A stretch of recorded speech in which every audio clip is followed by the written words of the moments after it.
Welcome to our channel. Today we're diving into a chilling topic, the top 10 worst prisons in the world. Now I know what you're thinking. Prisons are supposed to be bad, that's the point. And you'd be right, to a point. But what we're talking about today goes beyond your standard issue don't drop the soap anxieties. We're talking about places where human rights are often treated as optional extras, like those little sachets of salt you get with airplane meals. Technically there, but no one's expecting much from them. Over the next few minutes, we'll be taking a look at institutions where overcrowding isn't just a slight inconvenience, it's practically a competitive sport. We're talking places where violence is so commonplace that it wouldn't look out of place on a medieval tapestry. So buckle up, grab a beverage, preferably something non-shank shaped, and let's embark on this thoroughly depressing yet strangely compelling journey into the darkest corners of the world's penal systems. Our first stop takes us to sunny Venezuela, a country better known for its oil reserves and, well, that's about it recently. Nestled amongst the picturesque backdrop of this troubled nation, we find La Sabaneta Prison, an institution so notorious, it makes your average county jail look like a sandals resort. Now, La Sabaneta has a bit of a reputation, you see. And by bit of a reputation, I mean it's notorious for gang violence so brutal it makes West Side Story look like a particularly aggressive game of patty cake. We're talking about a place where inmate-on-inmate violence isn't just common, it's practically the national pastime. Think of it like this. Remember that scene in Game of Thrones with the Red Wedding? Yeah, imagine that, but with fewer fancy hats and significantly less adherence to basic hygiene standards. Overcrowding here is so bad they should hand out bunk beds at the door, along with your complimentary shiv and tetanus shot. This place is so jam-packed you'd be hard-pressed to find a square foot without a tattooed gentleman named El Diablo, or something equally ominous claiming it as his own. And if the constant threat of being shanked in your sleep wasn't enough, there's also the small matter of disease to contend with. We're talking the kind of diseases that would make a plague doctor pack his bags and move to the moon. Basically, La Sabaneta is less of a prison and more of a petri dish where they're cultivating new and exciting strains of human misery. So, if you ever find yourself planning a trip to Venezuela and someone suggests a visit to La Sabaneta, just politely decline. Trust me, you're better off staying home and watching paint dry. Next, we trade the tropical heat of Venezuela for the, well, less tropical and significantly more soul-crushing chill of Russia. Specifically, we're heading to Black Dolphin Prison, a name that sounds more like a Bond villain's yacht than a place where people go to deeply regret their life choices. Located on the banks of the Ural River, Black Dolphin is about as far away from a luxury cruise as you can get. This is a place where hope goes to die, and then gets resurrected just so it can be tortured some more. It's basically the prison equivalent of that one friend who always replies seen to your messages, but never actually responds. This supermax prison houses some of Russia's most hardened criminals, the kind who make Hannibal Lecter look like a misunderstood youth pastor. We're talking terrorists, serial killers, the guy who keeps stealing your Amazon packages, the worst of the worst, and they're all crammed together in tiny cells like sardines in a tin can that's been left out in the sun for a week.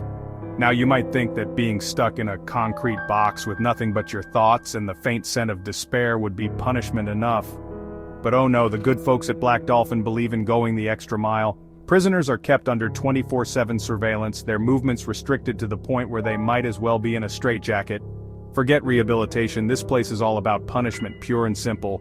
It's basically the embodiment of that one teacher you had in school who seemed to genuinely enjoy handing out detentions. Black Dolphin is a stark reminder that sometimes the scariest monsters aren't found in fairy tales but in the cold, unforgiving reality of the Russian penal system. From the icy plains of Russia we now journey to the heart of Africa, where we find Gitarama Central Prison, a place that redefines the phrase, doing time. This Rwandan prison is so overcrowded, it makes a Tokyo subway car at rush hour look like a spacious penthouse apartment. Imagine this, you're stuck in a room so packed you can practically taste your neighbor's morning breath. You can't lie down, you can barely move, and the only toilet is a hole in the ground that's seen more action than a Times Square phone booth on New Year's Eve. Sounds delightful, doesn't it? Well, that's Gitarama in a nutshell, except instead of a nutshell, it's a festering concrete box of despair. Built to house a maximum of 500 inmates, Gitarama is currently home to over 7,000 souls, many of whom spend their days standing shoulder to shoulder in the stifling heat, breathing in a delightful cocktail of sweat, urine, and despair. Disease runs rampant, and medical care is about as common as a vegan at a BBQ festival. What makes Gitarama particularly tragic is that many of its inmates are there for relatively minor offenses. We're talking petty theft, public intoxication, the kind of things that would get you a slap on the wrist and a stern talking to in most developed countries.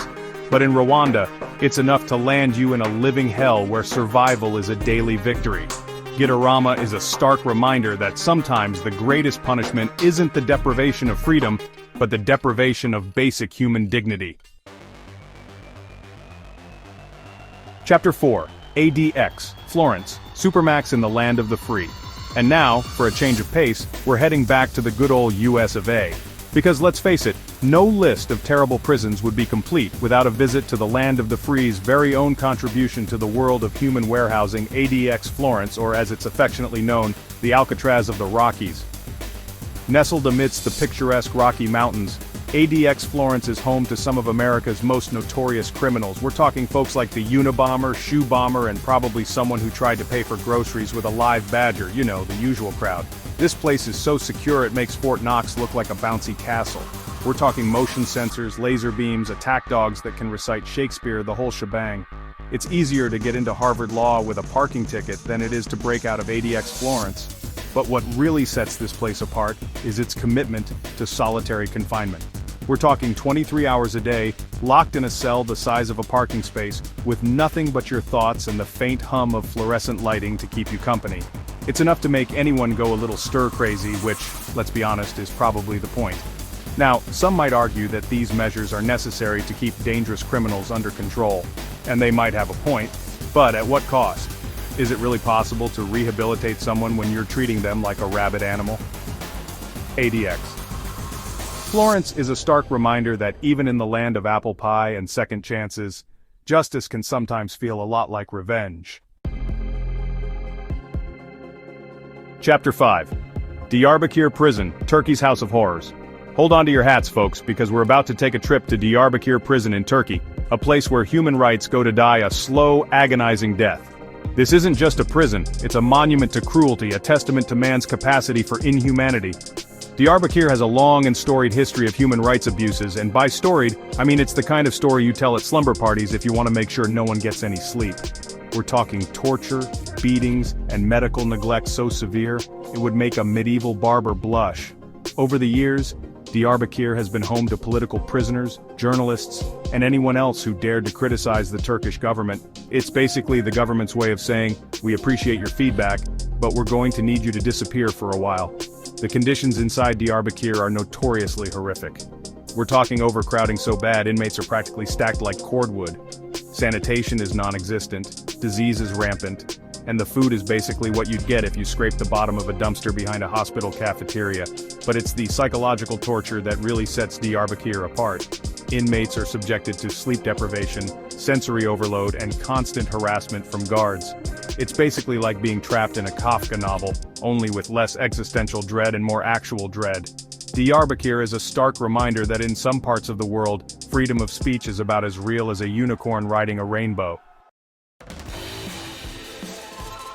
Chapter 6. La Modelo, Colombia's Cauldron of Chaos. Hold on to your hats, folks, because we're heading south to Colombia, home to beautiful beaches, delicious coffee, and La Modelo Prison, a place where hope goes to die a slow, painful death. Now, La Modelo is Spanish for the model, which is ironic because this place is about as far from a model prison as you can get. It's more like the anti-model, the prison equivalent of that friend who always shows up late, smells like a brewery, and borrows money they have no intention of repaying. This place is notorious for its violence, with rival gangs battling for control of the prison's lucrative drug trade.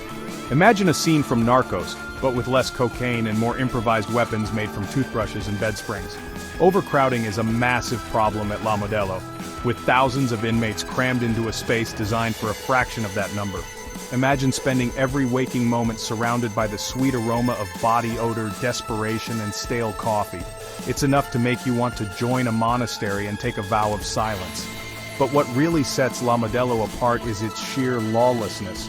The guards are often outnumbered and outgunned, leaving the inmates to fend for themselves. It's basically Lord of the Flies, but with fewer conch shells and more shivs. La Modelo is a stark reminder that sometimes the line between prison and jungle can become very, very blurry. Chapter 7. Hold on to your hats, folks, because we're heading back to the Golden State, home of Hollywood, Silicon Valley, and San Quentin State Prison, a place where dreams go to die and are then resurrected as nightmares. Now, San Quentin is one of America's oldest and most notorious prisons. It's been featured in countless movies, TV shows, and Johnny Cash songs, which tells you all you need to know about its reputation. This place is basically the granddaddy of American prisons, the OG of incarceration, the godfather of the slammer. San Quentin has seen it all: riots, executions, celebrity inmates. It's like a microcosm of American society, except instead of Starbucks and yoga studios, it has solitary confinement cells and guard towers. One of the biggest problems at San Quentin is overcrowding. This place was built to house around 3,000 inmates, but it's currently bursting at the seams with over 5,000. Imagine trying to find a quiet corner to read a book in a library that's also hosting a mosh pit and a cheese-rolling competition. But overcrowding is just the tip of the iceberg. San Quentin is also plagued by violence, gang activity, and a severe lack of resources. It's a recipe for disaster, and unfortunately, disaster is a dish best served cold, hard, and behind bars. Chapter 8. Bang Kwang Central, Thailand's Temple of Tough Love. Pack your bags, folks, because we're jetting off to Thailand, land of smiles, spicy food, and Bang Kwang Central Prison, a place where smiles are in short supply, and the only thing spicy is the regret you feel for ending up there. Now, Bang Kwang is known for its particularly harsh interpretation of justice. We're talking shackles, iron bars, and enough concrete to make a Roman emperor blush. This place is basically the opposite of a luxury spa. One of the things that sets Bang Kwang apart is its use of death row. Condemned prisoners can spend years, even decades, living under the shadow of the gallows, which, let's be honest, is enough to make anyone lose their appetite. And if the constant threat of execution wasn't bad enough, there's also the small matter of the food. Let's just say that Michelin stars are about as common at Bang Kwang as vegan options at a steakhouse. But perhaps the most disturbing aspect of Bang Kwang is its lack of rehabilitation programs. This place is all about punishment, pure and simple. It's like sending someone to a mechanic because their car is making a funny noise, and instead of fixing it, the mechanic just smashes it with a sledgehammer and calls it a day. Chapter 9. Patak Island, Russia's Siberian icebox of isolation. Fasten your seatbelts, folks, because we're heading back to Russia, this time to the frozen wasteland of Siberia, home to polar bears, vodka, and Patak Island Prison. A place so remote, it makes Siberia look like a bustling metropolis. Located on an island in the middle of White Lake, Patak Island is about as isolated as it gets. It's the kind of place where you can scream at the top of your lungs, and the only thing that will hear you is the wind and the occasional disgruntled reindeer. Now, Patak Island is known for its psychological torture methods. We're talking sleep deprivation, sensory deprivation, and the kind of mind games that would make a chess grandmaster break down in tears. It's enough to make you wish you were back in school, listening to your least favorite teacher drone on about the Pythagorean theorem. The prisoners at Patak Island are kept in a state of perpetual isolation, with minimal contact with the outside world. It's like being trapped in a snow globe. Except instead of glitter and fake snow, it's despair and the crushing weight of your own thoughts. The psychological toll of this kind of isolation can be devastating, leading to depression, anxiety, and even psychosis. It's basically the mental equivalent of being repeatedly punched in the soul. Chapter 10. Camp 22, North Korea's black hole of brutality. Hold on to your hats, folks, because for our final destination we're heading to the Democratic People's Republic of Korea, more commonly known as North Korea, a land of mystery, propaganda, and Camp 22, a place that makes Dante's Inferno look like a day at the beach. Now, Camp 22 is a bit of a mystery, even by North Korean standards. The government denies its existence, but defectors have painted a horrifying picture of a place where human life is worth less than a used napkin. Camp 22 is believed to be a political prison camp home to anyone who dares to question the supreme authority of the dear leader. We're talking dissidents, their families, people who accidentally downloaded a PSI song, basically, anyone who's ever looked at Kim Jong-un the wrong way. The conditions inside Camp 22 are said to be absolutely horrific. We're talking starvation, torture, forced labor, the whole 9 yards of human misery. It's basically a nightmare factory, churning out broken bodies and shattered minds. Defectors have reported seeing guards beating prisoners to death, children being born into captivity and then dying of malnutrition, and experiments being conducted on human subjects. It's the kind of stuff that makes you question whether humanity is really progressing at all. Camp 22 is a stark reminder that in the 21st century, there are still places on this planet where the darkest chapters of human history are being written. Outro. Until next time, stay out of trouble and prison. And there you have it, folks, a whirlwind tour of some of the most horrific prisons on this planet. I know, it's enough to make you want to swear off crime forever and invest in a good home security system. But hey, at least you can take comfort in knowing that you're not stuck in one of those places, right? So go ahead, hug your loved ones, appreciate your freedom, and maybe think twice before jaywalking or forgetting to pay a parking ticket. Thank you for watching. If you found this video informative, please like, share, and subscribe for more content. Let us know in the comments which prison shocked you the most.